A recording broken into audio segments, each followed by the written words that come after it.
다 같이 사도신경하심으로 성교 헌신 예배를 드리겠습니다. 전능하사 천지를 만드신 하나님 아버지를 대하옵소서.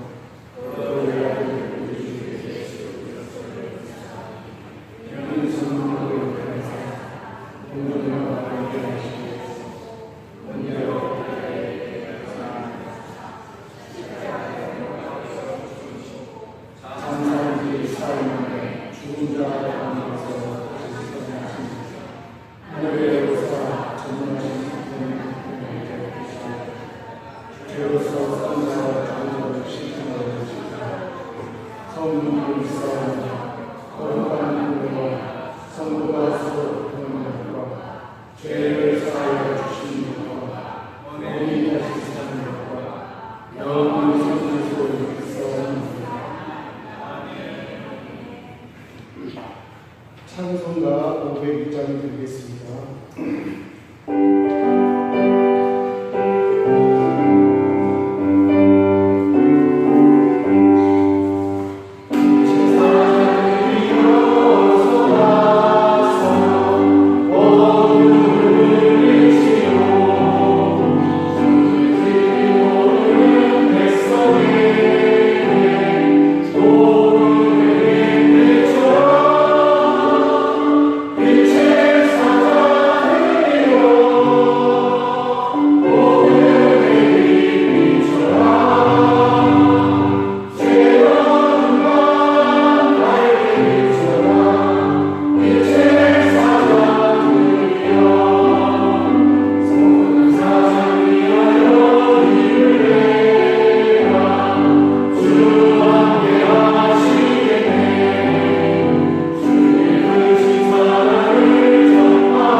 우리를 대표해서 손수진 권사님 나오셔서 기도해 주시겠습니다.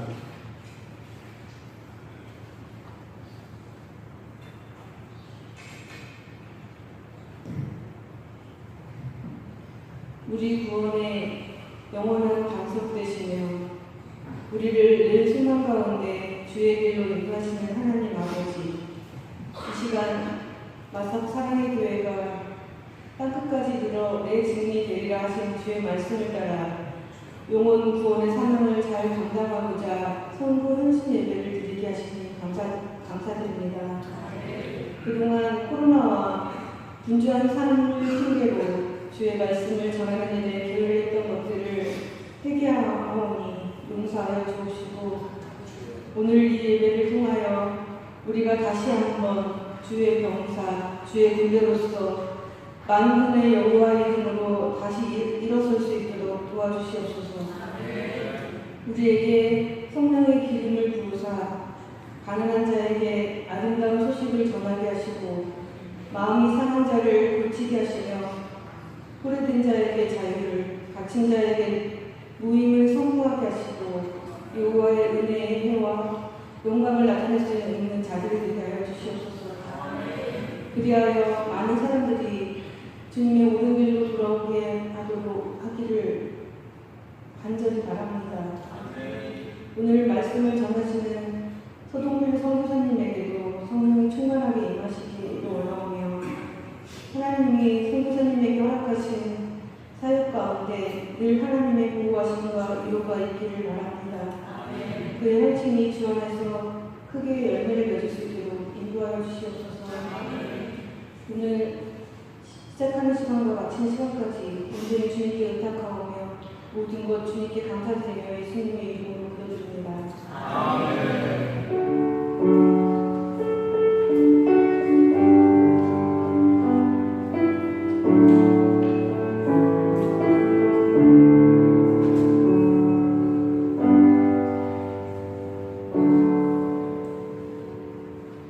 성경 말씀 보시겠습니다. 성경 말씀은 창세기 12장 1절에서 3절까지입니다. 창세기 12장 1절에서 3절까지입니다. 공독해 드리겠습니다. 여호와께서 아브라함에게 이르시되 너는 너의 고향과 친척과 아버지의 집을 떠나 내가 네게 보여줄 땅으로 가라. 내가 너로 큰 민족을 이루고 네게 복을 주어 네 이름을 창대하게 하리니 너는 복이 될지라. 너를 축복하는 자에게는 내가 복을 내리고 너를 저주하는 자에게는 내가 저주하리니 땅의 모든 족속이 너로 말미암아 복을 얻을 것이라 하신지라. 아멘.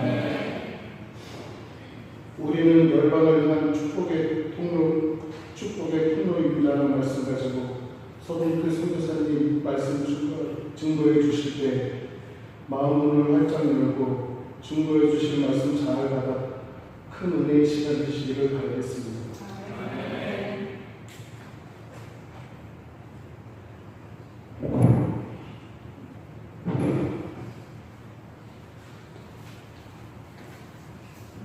할렐루야. 네, 우리 성도님들 만나서 반갑습니다. 이렇게 양당에서 말씀을 전하실게 허락해 주신 우리 담임 목사님과 또 장로님, 우리 모든 성도님께 감사의 말씀을 드립니다. 이 시간을 통해서 하나님이 우리에게 성교에 대해서 어떤 마음을 품고 계시는지 우리가 같이 말씀을 통해서 은혜를 받고 또 선교지 현장에서 특별히 필리핀 땅에서 하나님께서 어떠한 역사를 이루어 주셨는지 함께 말씀을 나누기 원합니다. 매형하고 누님 오셨네요. 기도하고 있었는데 잘 오셨습니다. 먼저 한 예화로 말씀을 드리기 원해요. 이솝 이야기인데요. 어떤 토끼 한 마리가 사과나무 밑에서 낮잠을 자고 있었어요. 코를 드렁드렁 불고 거울이 낮잠을 자고 있었는데 갑자기 사과가 툭 하고 떨어졌어요. 토끼가 깜짝 놀라서 막 달리기 시작합니다.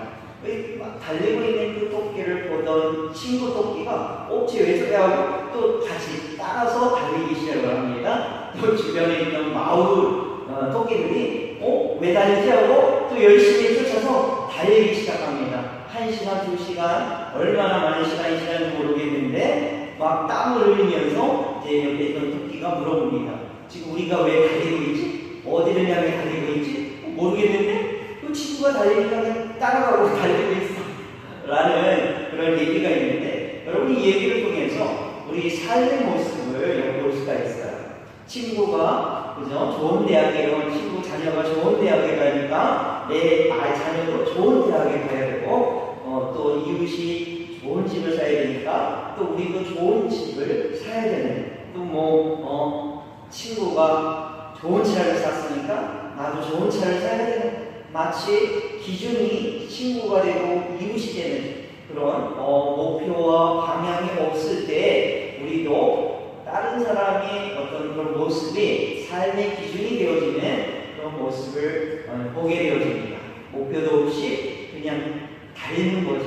그냥 삶이 주어지니까 달려가는 인생을 살아가는 얼마나 많은 사람들을 보고 있는지 모르겠습니다. 여러분, 우리를 향하신 하나님의 원대한 목적과 계획을 모른 채 우리가 살아간다면 저들과 같은 삶을 살아갈 수밖에 없는 것이죠. 여러분, 사막에서 속도가 중요한 것이 아닙니다. 방향이 중요하죠.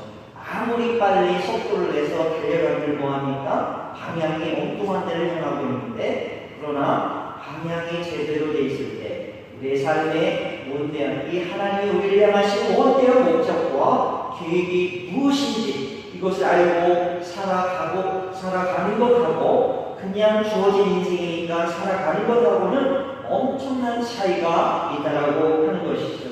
하나님의 형상대로 지음을 받은 우리가 참 인생의 목적을 찾고 삶의 방향을 설정하기 위해서는 우리를 향하신 하나님의 그 원대한 계획과 목적이 무엇인지, 그리고 하나님의 진정 어떠한 분이신지 우리가 깨달을 때 가능하다는 것입니다. 그것을 깨달을 때 우리는 원래 하나님의 창조하신 목적대로 그분의 계획 가운데 순종함으로 살아가는 축복을 누리게 되어질 줄 믿습니다. 저는 이러한 삶을 성교적인 삶이라고 말씀드리고 싶습니다.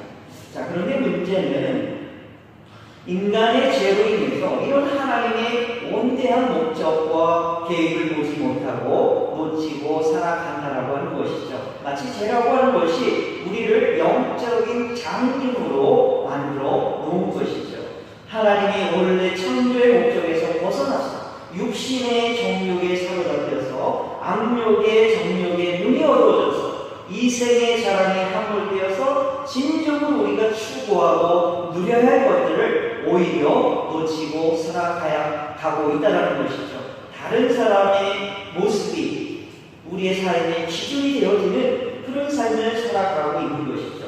거짓에 속아서 본질보다 비본질적인 것에 몸을 내고 영원한 것을 추구하기보다 썩어 없어질 것에 우리의 에너지와 열정을 낭비하며 살아가고 있는 모습을 보게 되었습니다. 이러한 우리의 모습을 바라보시는 이 하나님의 마음은 어떠실까요? 하나님이 우리 인간을 창조하셨어요. 예배자로 하나님과 교제하도록 우리를 창조하셨는데, 이렇게 살아가고 있는 우리 하나님의 피조물들을 바라볼 때 이 아버지 하나님의 마음은 아마 참으로 안타깝지 않을까 생각을 합니다. 우리 자녀들이 잘 되길 바라는데 그들이 방탕하며 정말 아무 꿈도 없이 그냥 살아간다라고 하면 얼마나 답답하고 혼란한 일인지 모르겠어요. 이 필리핀에는 특별히 직업이 이렇게 없는 사람들이 참 많아요. 일할 수 있는 곳이 없기 때문에, 가난하기도 하기 때문에, 그래서 그냥 집에서 먼 산 쳐다보고 끼니 되면 밥 먹고 아무것도 안 해 그냥 집에서 그냥 디고디고 하면 시간을 보내요. 남자들이었거든요. 그래서 그런 사람들을 향해서 우리가 땀보이라고 얘기를 하죠. 그냥 집에서 그냥 그러니까 생명이 있으니까 그냥 사는 거야. 사는데 목적도 없이 어떤 동기도 없이 그냥 목숨이 붙어 있으니까 그냥 살아가는 거예요. 그런 사람들을 참 보면서 우리가 그런 생각을 합니다. 참 인생의 목적, 그것이 무엇인지 알고 살아가는 것하고 그렇지 않은 것은 너무 차이가 있다는 것이죠. 여러분, 이사야 선지자는 하나님이 우리를 창조하신 분명한 목적을 이렇게 말씀하고 있습니다. 이사야서 43장 21절 말씀인데요. 함께 읽어보겠습니다. 이 백성은 내가 나를 위하여 지었나니 나를 찬송하게 하려 함이니라. 여러분, 분명히 성경은 말씀하고 있습니다. 여러분을 창조하신 목적이 성경은 뭐라고 말씀하고 계십니까? 하나님을 찬송하게 하려 합니다. 찬송하는 것은 예배의 삶인 것이죠. 우리의 왕 되신 하나님을 찬양하고 그분께 영광을 돌리며 기뻐하는 삶을 살도록 지으셨다는 것이에요. 하나님과 교제하는 삶이 마치 예배의 삶인 것이죠. 에덴 동산에서 타락하기 이전에 아담과 하와가 누렸던 삶을 우리가 들여다보면 하나님이 예배의 삶, 그죠? 이것을 우리가 이해하게 될 것입니다. 자, 그들은 하나님과 늘 동행하며 친밀한 교제를 나눴어요. 어느 곳에 가든지 하나님의 임재가 있었고 주님과 대화하고 주님과 교제하는 삶을 살았죠. 그들이 어느 곳에 있든지 하나님의 임재를 경험할 수 있었습니다. 삶이 예배이고 예배가 그들의 삶이었던 것이죠. 이렇게 아름답고 축복된 삶을 한순간에 잃어버리게 되지 않습니까? 인간에게 죄가 들어오면서 우리에게 너무 소중했던 것들을 잃어버리게 되었다는 것이죠. 그런데 하나님은 사랑의 하나님이시기에 우리 인간을 포기하지 않으셨어요. 하나님은 창조자이시기에 마치 토기장이가 마음에 안 들면 그저 옷 좀 입고 하면 다 깨버리지 않습니까? 그것을 뭐 이렇게 하지 않아요. 그럼 창조자이신 하나님께서 인간을 다시 다 쓸어버리고 재창조하실 수도 있음에도 불구하고 인간에게 그를 살려주지 않습니까? 그래서 앞으로 인간을 향해 다 심판하지 않으시고 약속의 말씀을 남기십니다. 하나님은 사랑의 하나님이시기에 우리 인간을 포기하지 않으시고 앞으로 오실 메시아 여자의 후손 예수 그리스도를 통해서 모든 것을 회복시킬 것을 약속하고 계셔요. 여러분 창세기 3장 15절 말씀 우리가 너무 잘 알고 계시는 이 원시복음이라고 말씀하고 있죠. 다시 한번 읽어볼까요? 내가 너로 여자와 원수가 되게 하고 내 후손도 여자의 후손과 원수가 되게 하리니 여자의 후손은 내 머리를 상하게 할 것이고 너는 그의 발꿈치를 상하게 할 것이라. 그렇죠? 여자의 후손, 하나님이 선택하신 아브라함의 후손, 왕의 계보를 잇는 다윗의 자손인 예수 그리스도를 말씀하고 계시는 것입니다. 죄로 인해서 모든 것이 어그러져 있는 질서를 회복하고 하나님과의 관계를 회복하실 예수 그리스도를 말씀하고 계십니다. 그분의 고난과 희생을 통해서 모든 것을 창조의 목적대로 다시 회복시키시고 돌려놓으시겠다는 이 엄청난 약속의 말씀이신 겁니다. 여러분, 구원이라고 하는 것은 우리의 영혼이 천국 가는 것 그 이상이라고 하는 것을 말씀을 통해서 볼 수 있기를 바라요. 예수 믿고 천국의 티켓을 확보했다는 것에 만족하는 신앙은 어쩌면 하나님이 우리를 향해 계획하신 축복들을 절반만 누리게 되는 것인지도 모르겠습니다. 그 나머지 절반을 놓치고 살 수 있다는 것이죠. 그만큼 하나님이 그죠? 예수 그리스도를 믿고 그죠? 구원을 받은 우리에게 이 에덴 동산에서 누렸던 이 축복의 은혜들을 회복하시겠다라는 이 엄청난 그런 약속의 말씀인 것이에요. 그런데 우리는 마치 천국의 티켓만 확보했다는 것에 만족하고 그죠? 턱걸이 은혜 그 구원만 이렇게 생각하는 그런 분들도 있는 것을 보게 되었습니다. 그러나 하나님이 우리를 향한 그런 계획은 그보다 더 넘어선다는 것이죠.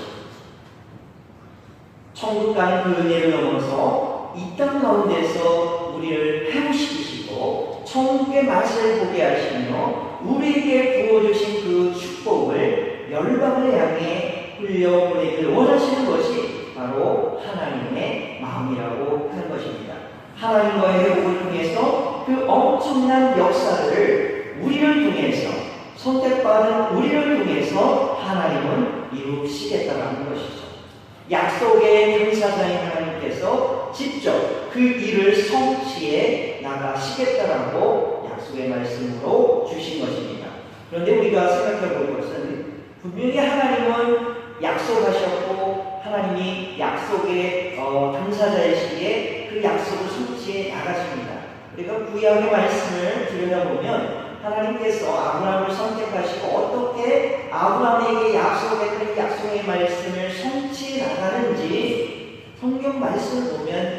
볼 수가 있어요. 그런데 중요한 것은 하나님이 이루어 나가시는데 그 역사의 현장에 누가 쓰임을 받느냐라고 하는 것이에요. 내가 그 말씀의 은혜를 받고 순종하고 그 하나님의 역사에 우리가 올라탄다라고 하면 우리 자신뿐만 아니라 우리 가정, 또 우리의 대대의 후손, 그죠? 또 나를 통해서 많은 사람들이 축복을 받고 은혜를 누린다라고 하는 것이죠. 그러나 내가 그것을 거부하고 순종하지 않을 때 그 축복은 나와 거리가 멀어진다고 하는 것입니다. 이 창세기 1장에서 11장까지의 성경 이야기는 한 종족에 국한된 이야기가 아니었어요. 지구촌의 한 모퉁이에서 이루어진 사건이 아니었다라고 하는 것이죠. 여러분, 노아의 홍수 사건, 그쪽 아라랏 땅 그 지역에서 이루어진 사건이 이런가요? 전 세계, 온 세상을 뒤덮는 전 세계적인 사건이었습니다. 바벨탑 사건, 모두 범세계적, 범민족적 심판이었다고 하는 것이죠. 여러분, 최근에 이 노아의 홍수의 그때는 그런 하나님의 심판이 최근에도 우리가 경험하지 않았습니까? 무엇이었던가요? 코로나 바이러스지 않았습니까? 그것을 통해서 얼마나 많은 사람이 그죠? 주님 부모로 돌아가고 목숨을 잃었는지 모르겠어요. 현대판 어찌 보면 노아의 홍수가 아닐까 저는 나름대로 해석을 해보았습니다. 택함받은 한 종족의 아비인 아브라함이 아니라 인류의 아버지라고 할 수 있는 아담에서부터 시작되었다라고 하는 것이죠. 이처럼 하나님이 품고 있는 그릇은 우주적이고 모든 인류를 담고 있으셨다는 것입니다. 사랑하는 성도 여러분, 우리가 믿는 하나님은 어느 특정 민족의 하나님이 아니라고 하는 것이죠. 우리가 믿는 하나님은 이 땅의 모든 족속이 주님께 들어오기를 원하시는 세계적인 하나님이신 줄 믿으시기 바랍니다.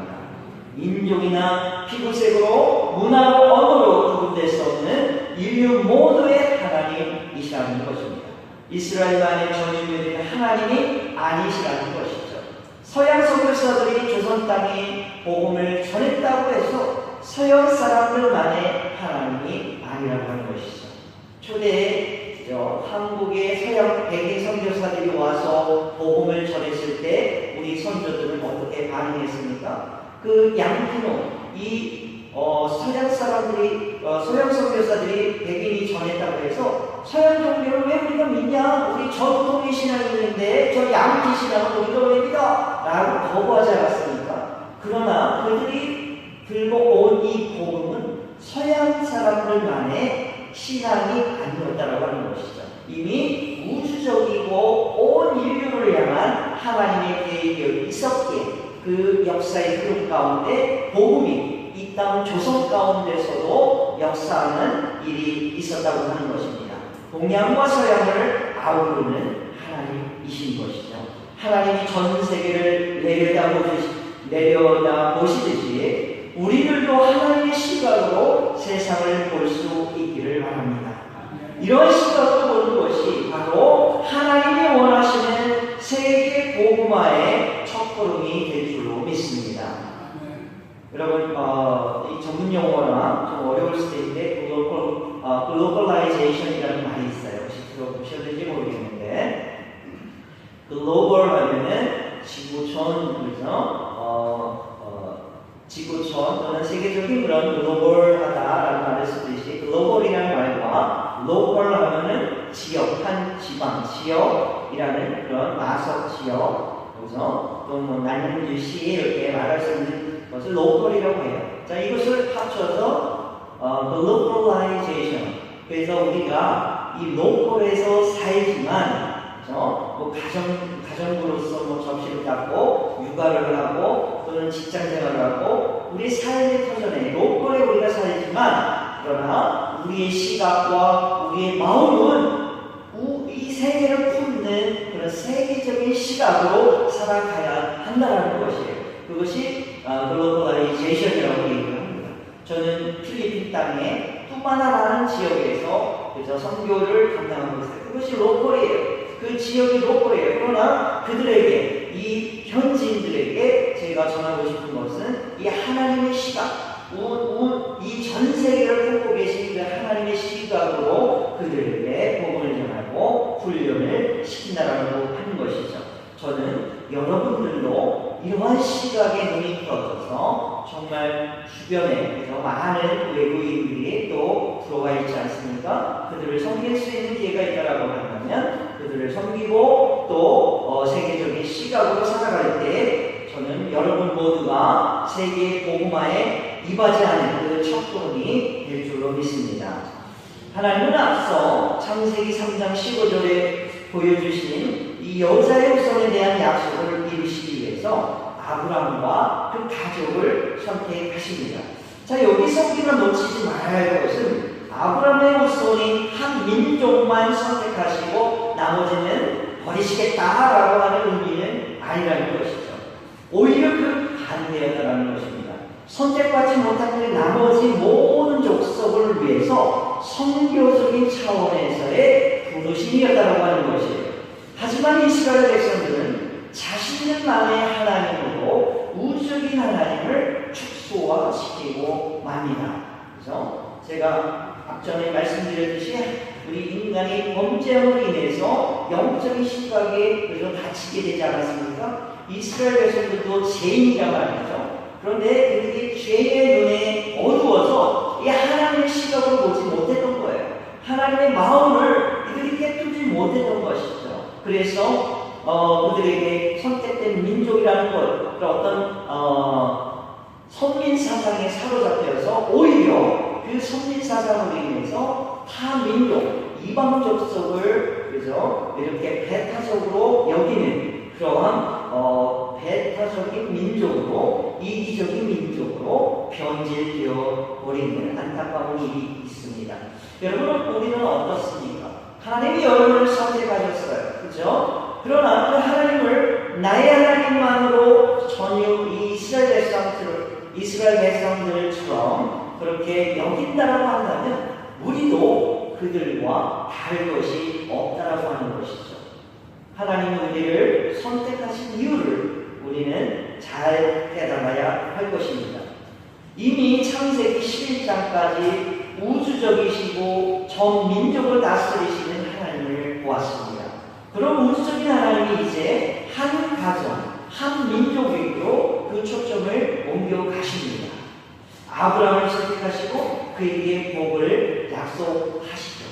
여러분, 왜 아브라함에게 복을 약속하셨을까요? 하나님이 아브라함과 그 가족을 택하시어서 그들에게 복을 주신 이유를 우리는 본문 말씀 3절에서 찾아볼 수가 있습니다. 3절 말씀 한번 같이 읽어볼까요? 너를 지켜가는 내가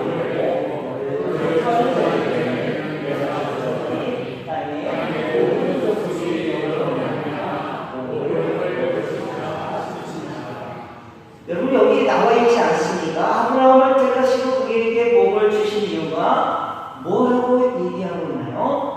땅의 모든 족속이 너로 말미암아 복을 얻을 것이다. 아브라함과 그의 가족을 선택하신 이유가 여러분 바로 하나님으로부터 떠나 있는 모든 관계가 깨어져 있는, 그래서 점점 더 하나님으로부터 멀어져만 가고 있는 이 땅의 모든 족속이 이제는 아브라함과 그의 후손을 통해서 복을 받고 하나님께 나오길 원하셨다는 사실입니다. 이것은 엄연한 하나님의 선교적인 부르심이었다는 것이에요.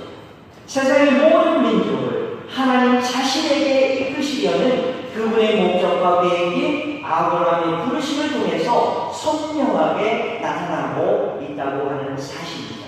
여러분, 선교가 뭡니까? 하나님을 모르고 예배가 없는 그곳에 예배자를 세우고 하나님을 예배하는 자를 세우는 것이 바로 선교라고 하는 것이죠. 아브라함을 부르신 이유가 그런 어떤 선교적인 부르심이었다라고 하는 것이에요. 아브라함의 부르심은 예수님께서 부활하셔서 승천하시면서 제자들에게 위임하셨다. 가서 모든 족속으로 제자를 삼으라는 예수님의 명령과 구약과 신약 이 쌍벽을 이루는 너무나도 중요한 성교적 부르심의 말씀이 되는 것입니다. 사랑하는 성도 여러분, 하나님이 우리를 택하시어 하나님의 자녀로 삼으시고 뿐만 아니라 우리를 이렇게 축복받는 나라에서 살게 하신 이유가 무엇일까요? 왜 먹을 것이 없어서 하루하루의 길이를 걱정하며 살아가는 가난한 나라에서 태어나지 않게 하셨을까요? 왜 복음에 대해서 한 번도 들어볼 수 없는 모슬렘 국가나 독재 국가에 태어나지 않게 하시고 이렇게 교회도 많고 마음으로 자유롭게 신앙생활할 수 있는 축복받는 나라에서 태어나게 하셨을까요? 한번 생각해 볼 수 있기를 바랍니다. 자, 그런데 여기서 모든 초점이 나에게로 맞춰져 있다면 하나님이 우리에게 원하시는 그 해답을 찾을 수가 없다고 하는 것이죠. 하나님을 믿는 이유가 나의 번영과 성공을 위한 것으로 변질되어 수 있기 때문인 것입니다.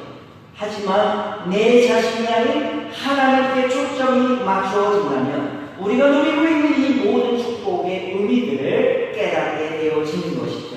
나만 잘 먹고 잘 살기 위한 축복이 아니라 열방을 향해서 흘려보내야 하는 축복임을 깨닫게 되어지는 것이죠. 이웃을 향해서 하나님을 알지 못하는 영혼들을 향해서 예배가 없는 불모지와 같은 곳으로 흘려보내야 하는 축복임을 깨닫게 되어지는 것입니다. 아브라함을 향한 성교적인 부르심을 우리가 깨닫게 될 때 우리 모두는 열방을 향한 축복의 통로가 될 줄로 믿습니다. 진정으로 하나님이 원하시는 세계 복음화의 주역들이 될 줄로 믿습니다. 그런 비전과 시각이 열리는 저와 여러분들이 되어지기를 주님의 이름으로 축원을 드립니다. 아멘. 사랑의 하나님 감사합니다. 오늘 말씀을 통해서 우리가 선교에 대한 시각을 열게 하여 주시니 감사합니다. 하나님의 뜻이 무엇이고 삶의 목적과 방향이 무엇인지 하나님 우리를 창조하신 목적에 대해서 우리가 다시 한번 깨닫게 하여 주시니 감사를 드립니다. 정말 주님이 원하시는 그런 기뻐하시는 삶을 우리가 살 수 있도록 인도하여 주시옵소서. 감사드리며 예수의 이름으로 기도드렸사옵나이다. 아멘. 이 시간 우리 잠시 영상을 보고 또 이어서 성교 이야기를 이어나가도록 하겠습니다.